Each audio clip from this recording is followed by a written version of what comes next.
महाराष्ट्रातील number 1 TV channel आवाज TV, आवाज आपल्या सर्वांचा। धुळे शहरात मोठ्या जल्लोषात कान्हूमातेचे विसर्जन शहरातून वाहणाऱ्या पांझरा नदीपात्रामध्ये करण्यात आले। यावेळी शहरातील देवपूर परिसरात राहणारे राजू पंडित नेरकर हे देखील कान्हूमातेच्या विसर्जनासाठी पांझरा नदीपात्रामध्ये आले होते। विसर्जनादरम्यान पाण्याचा अंदाज न आल्याने वाहून गेल्याची घटना घडली आहे। अक्कलपाडा धरणातून नदीपात्रामध्ये पाण्याचा विसर्ग करण्यात आला आहे। वाहत्या पाण्याचा अंदाज न आल्यामुळे राजू नेरकर हे बेपत्ता झाले आहे। राज्य आपत्ती दलाकडून शोध मोहीम कार्याला गती आली आहे। रात्री उशिरापर्यंत शोध कार्य सुरू असून सदर इसम अजूनही आढळून आला नाही। यावेळी नदीपात्रात पाहणाऱ्यांनी मोठी गर्दी केली आहे।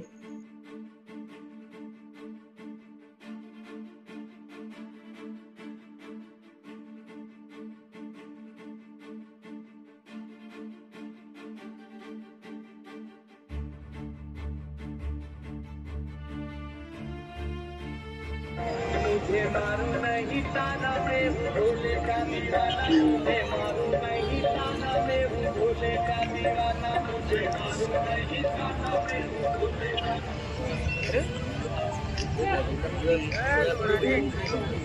पानी मध्ये खतम होता ते पूरा पूरा पूरा लगता पूरा पूरा मिलला जिना एक गाडी रोजच्या ताज्या घडामोडींसाठी आवाज टीव्हीला सबस्क्राईब करा आणि बेल आयकॉन प्रेस करा।